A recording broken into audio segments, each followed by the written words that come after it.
Praise the Lord. ஒரே ஒரு வசனத்தை கூட காண்பித்து கொடுக்கிறேன். சங்கீதம் 119வது அதிகாரம் 165வது வசனம். உம்முடைய வேதத்தை நேசிக்கிறவர்களுக்கு மிகுந்த சமாதானம் உண்டு, அவர்களுக்கு இடரில் இல்லை. இன்னைக்கு ஆண்டவர் நம்மளை பார்த்து சொல்றாருங்க, மகனே மகளே, நீங்க ஆண்டவருடைய வேதத்தை நேசிக்கிற பிள்ளையா இருக்கும்போது நீங்க சமாதானமான ஒரு வாழ்க்கையை வாழ்வீங்க அப்படின்ட்டு. சமாதானம்னா நிம்மதியான ஒரு வாழ்க்கைப்பா. ஏசப்பா நிறைய இடங்கள்ல போகும்போது பாத்தீங்கன்னா உங்களுக்கு சமாதானம் உண்டாகட்டும் சொல்றாரு. சமாதானம் உண்டாகட்டும் அப்படின்னா நீங்க நல்லா இருக்கீங்களா, நீங்க எப்படி இருக்கீங்க, உங்க குடும்பத்துல நல்லது நடக்குங்க, நீங்க கவலைப்படாதீங்க, நீங்க நல்லா இருப்பீங்கன்னு சொல்லி ஏசப்பா அவங்கள வாழ்த்துறாருங்க. நம்ம ஏசப்பா இன்னைக்கு நம்மள வாழ்த்துறாரு. எப்படி வாழ்த்துறாருன்னா, மகனே மகளே, நீங்க வேதத்தை நேசிக்கிற பிள்ளையா மாறும்போது நீங்க சமாதானமா நல்லபடியா வாழ்வீங்கன்றாரு.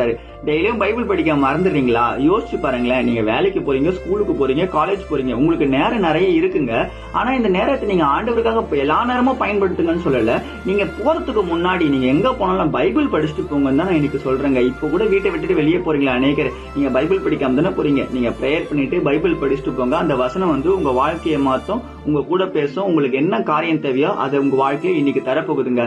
விசுவாசிக்கிறீங்கன்னா ஆமீன் போட்டுக்கோங்க. இதே போல வசனங்களுக்கு ஃபாலோ பண்ணிக்கோங்க. God bless you. Amen.